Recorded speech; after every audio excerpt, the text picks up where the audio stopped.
I'm Richard Warner, and I'm an actor coach. And I'm Erica Arvold. I'm a producer and a casting director. And today I have something really fun because I'm going to do something really spontaneous as I ask Erica about something I think we all really have an interest in and want to know, and that is, how does a casting director read a resume? And I'm going to ask her spontaneous questions and see what she says.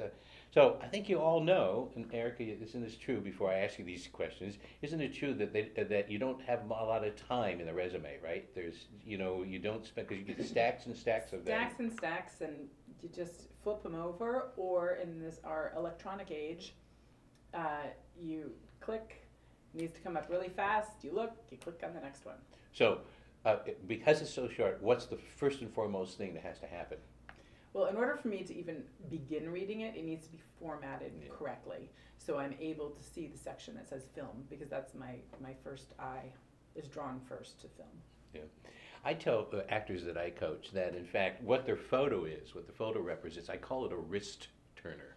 And by that I mean is that as a casting director or perhaps an agent is looking at, what you want them to do is this. Here's the simple thing with a good photo, is to turn their wrist.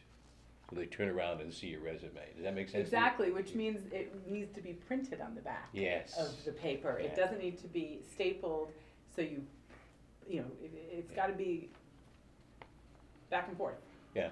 So cleanliness and professionalism just in the formatting is the first one. Okay, so you've turned the photo over and there's the resume. What's the first thing that you look at? So I look at the category film and I look at directors. Oh, isn't that interesting? Wow. It's the first thing I do, because if someone has worked with a director that I know and respect the work of and really, really find their taste impeccable. So I look at the directors. If it's a director I really respect, I then go over to see what movie it was, and even if it was a small role, to me that means a lot. I also really know a lot of the time, especially if it's a casting director that works with a specific director, I'll know that, say, Ellen Chenoweth or Ellen Lewis or someone has, or A.B. Kaufman, that, okay, now I know that they put them in a small role, but those small roles lead to larger roles later. Sure, highly competitive too.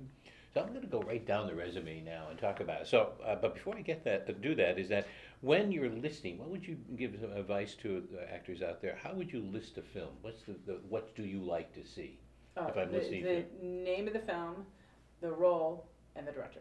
That's all you need. You don't need the production company at all? It's okay if it happens. I can easily scan and tell what's a studio and what's an independent, if the production company's on there, but it's not necessary in my book. I kind of just like it stark. It's nice and That's clean. just me. Yeah, nice and clean. So now let's just go right through the resume. And okay, so now at the top we traditionally have the name, and we have the vital information, maybe union affiliations and what you might need to contact that actor, and maybe on the side something about height, weight, and like. What's your eyes say there about what you do's and don'ts? Do's and don'ts. Don't clutter it with so much information. Definitely never put your social security number on it. I literally have a panic attack if I see a social security number, thinking I'm going to get in trouble because I've and I think having the name clearly on there, not too big and fat and all of that. Just clearly on there. And the most important thing besides your name is your contact information. Yeah. So whether it's an agent that represents you or whether it's your own phone number or email address, you don't have to put your physical address on there. Right, and I would actually go even further. Do not put your physical address on there. In this day and age, email, contact, and some sense of cell phone are your best bets, right? And there's obvious reasons why you don't do it. You don't want your name and face to be attached to address in any way, shape, or form. So, yeah. And I love your idea that what you're looking for is nothing fancy with the name. Sometimes I think actors flourish too much with that too. Sometimes all of a sudden it's that Broadway font, and it just takes up the whole top, and I'm like... So if you're concentrating, the perception I have is that if you've spent so much time on your name, like go take more acting classes or something, It's a time sucker, right? Figuring out what that name is. Do you have any psychological thing with the name at all? For instance, a middle initial, nothing at all, it's just a name is a name. Good. Makes no difference. Great, okay. Name is a name. So usually what happens next is then credits. And obviously you want to do your film credits and then your theater credits. And so would you tell us a little bit about what you're looking for in credits you've already have, but is there anything about priority of credits that you could offer? Well, I think if I'm working on a film or a television show, and a lot of people actually combine film and television, so when I say film, I actually mean both. But when I'm working on a show, every resume I receive, I would expect to have that category first. When I'm working on a theater production, every resume I receive, I expect to have theater first. So I think that there always have to be at least 2 iterations of a resume. Absolutely, yeah. And it's interesting, as I tell my students too, to actually prioritize a little bit, and I don't know how I feel about it, is that I've actually done a little informal survey, and a lot of people read columns this way. They'll go down 4 or 5 credits, and then they'll jump to the bottom. Oh, yeah. Yeah, I didn't even know I did that. Absolutely. I made a little informal survey, so I find that's very interesting. So the 4 credits sort of tell a story with those 4 credits to reveal who you are. And then that drop down, and be careful with that last one, careful this way, is if they're going to look at it, you don't want it to be your worst credit or something that you want it to have some potency. I think that's great. I mean, I think the first credit is also incredibly important because absolutely. It's what is timely. Period. Absolutely. I want to know exactly what you just did the last time. And you know, a lot of people, at least old school, when you have a physical resume, write in the top credit, and maybe it's psychological. I don't look at the written in. I don't. Right. I look at what's printed. That's great advice. Now with electronic, you can update any time of day. Yeah, that's such great advice. Don't do that. In the old days, we used to do that because we were typing in computers and all that, but without computers. You do it in the computer age, you've got to be professional about doing that. I sometimes tell my students, I feel about this theatrically, a lot of people think they have to be chronological with credits, and you don't really have to be chronological. I think the only time chronological is important is with that first credit. Yeah. Maybe the first 2. Yeah.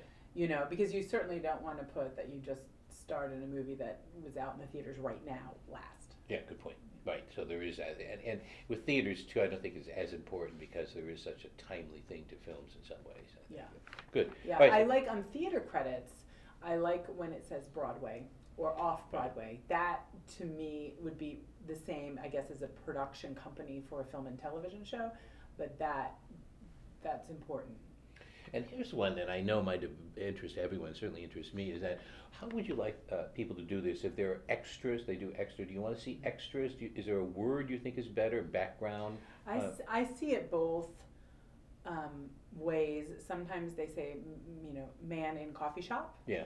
Or doctor, or doctor number 1, or sometimes it says extra. And I always think it's nice that they're taking ownership of a role if they're an extra, and I think someone who's relatively seasoned looking at resumes is able to translate what, I see in some resumes people put down a role and they put in parentheses lead or principal. Do you like that? Is that necessary or?